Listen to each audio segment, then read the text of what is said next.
Okay, so the public safety hat is off from the committee. I'm just going to speak freely because I just really want you in the next couple of weeks. I agree with Councilmember Younger that we should put it off to another study session. I want you to evaluate your biases and think about it, because if you're under some delusion that you think that this is going to save everybody, it's not. I've witnessed, we had a roommate back in 2002 who we saved his life from an overdose, a heroin overdose. I woke up early, I heard a noise, I went down there and he was dying. And he faced some legal ramifications. But he continued to use.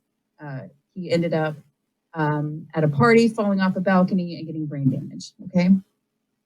And I just need to issue a trigger warning that I'm gonna just mention suicide. I'm gonna mention some other maybe triggering things for just a moment, but I'll try to be brief.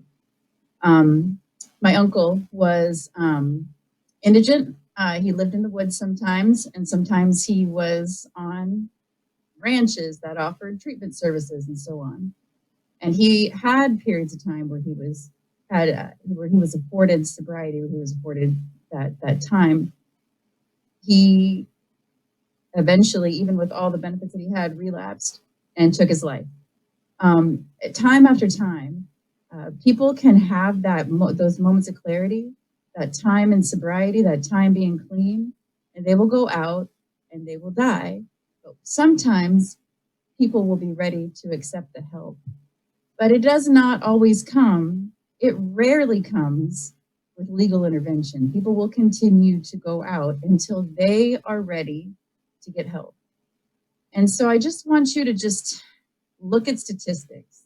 I want you to be very mindful about if you are under this premise that criminalizing drug use will help people, or if it really is that you want to criminalize this behavior because it is antisocial and you want to eliminate this behavior from your community for the sake of another group.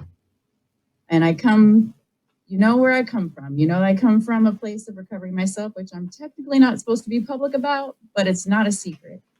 And I just want you to don't come without the facts of what legal intervention does to people. We criminalize more people in this country than any other developed country. Why are we giving another tool? Let's make it the same as let's have other options. Let's hear from other people involved.